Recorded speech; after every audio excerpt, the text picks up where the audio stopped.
Example হলো 5 resonance guide.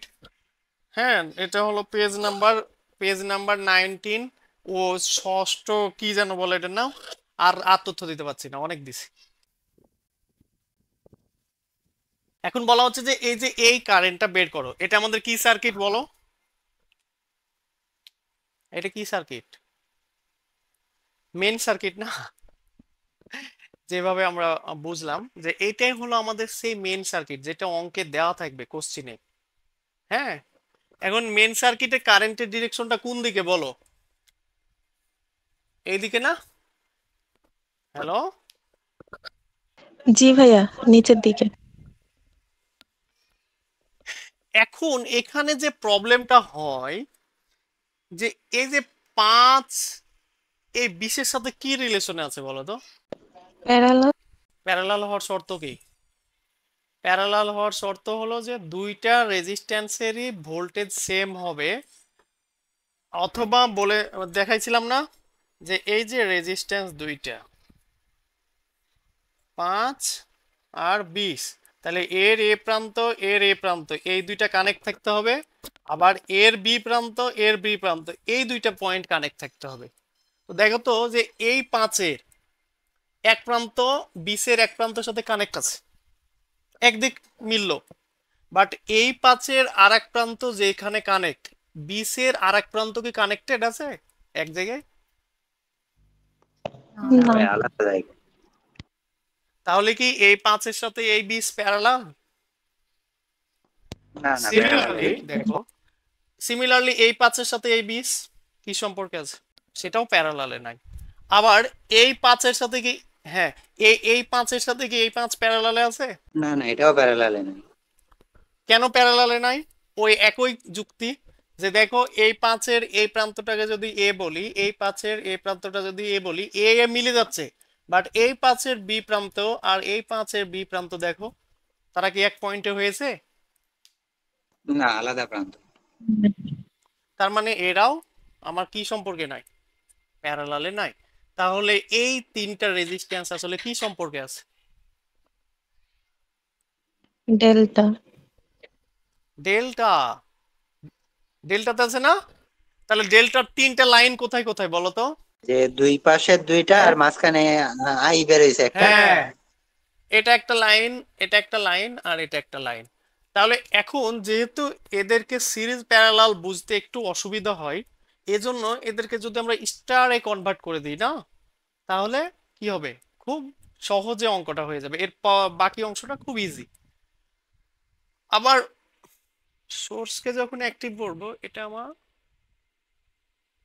Short হয়ে যায়, তখন এরা দুজন আমার প্যারালাল হয়ে যায়। এভাবে করলেও হবে, এরা দুজন প্যারালাল হয়ে আমার একটা হয়ে যাবে। তো আমার কাছে স্টারে কনভার্ট করে নিয়ে অঙ্ক করতেই সহজ মনে হয়, নাকি হলো কনভার্ট না করে করব? এই মুহূর্তে কিন্তু ডেল্টাকে স্টার করতেই হবে যদি দুইটা সোর্সকে তুমি বিবেচনা করো।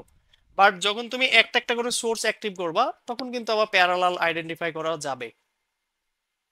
হ্যাঁ, আমরা দেখি তাহলে। হোয়েন কি লিখবো? 50 ভোল্ট সোর্স অ্যাক্টিভ। তাহলে এই সময় আবার আমাদের কি করতে হবে বলো? নতুন একটা সার্কিট আগাতে হবে। সে সার্কিট আগানোর কন্ডিশনটা কি? যে যে বাকি সোর্স গুলো যদি ভোল্টেজ সোর্স হয়, তাহলে ওটা কি হবে? শর্ট। শর্ট হবে। আর কারেন্ট সোর্স হলে বলো? ওপেন হয়ে যাবে। ওপেন হবে। ওপেন হয়ে যাবে। হ্যাঁ, তাহলে সবাই আঁকে ফেলো। আমি ছোট্ট করে আঁকাইলাম সার্কিটটা।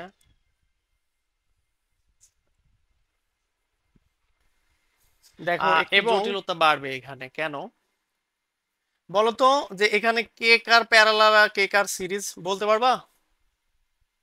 5 আর 40 প্যারালাল, তার সাথে 5 সিরিজ, তার সাথে 20 প্যারালাল। বুঝতে পারছো সবাই? 5 আর 40 কেন প্যারালাল বলতে পারবা কেউ?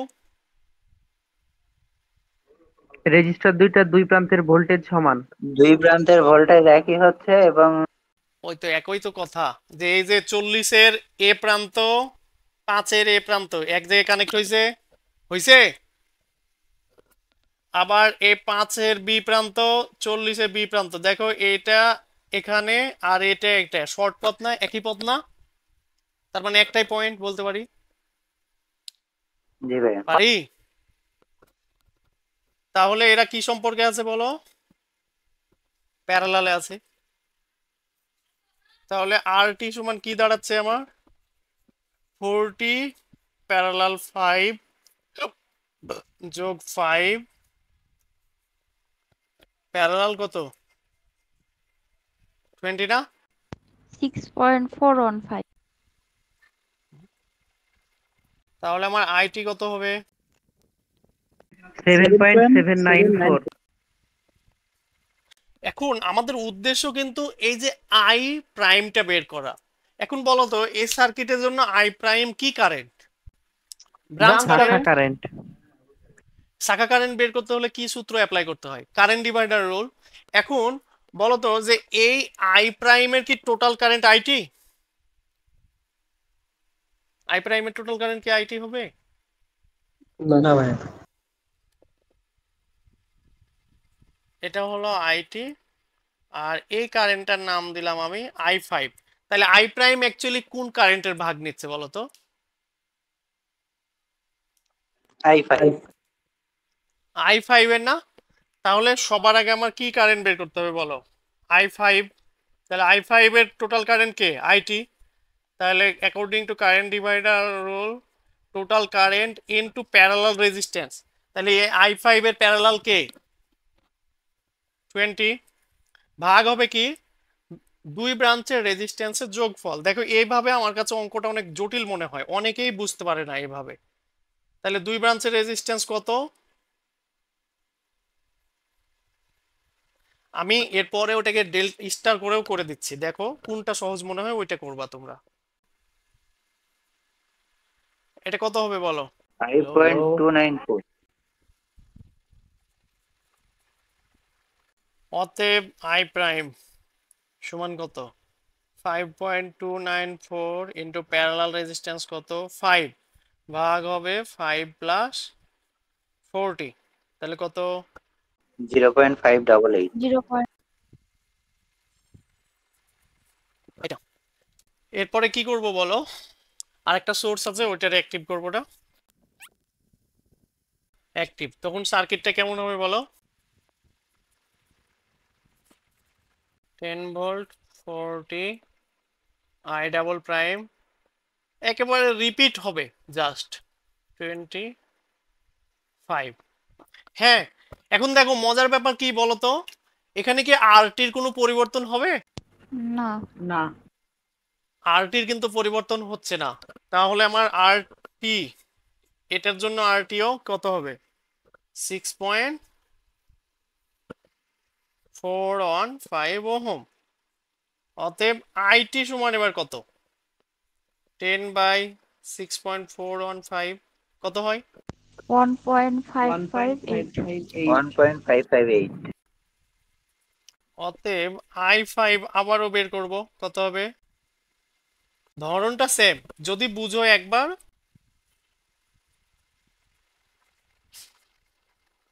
কত,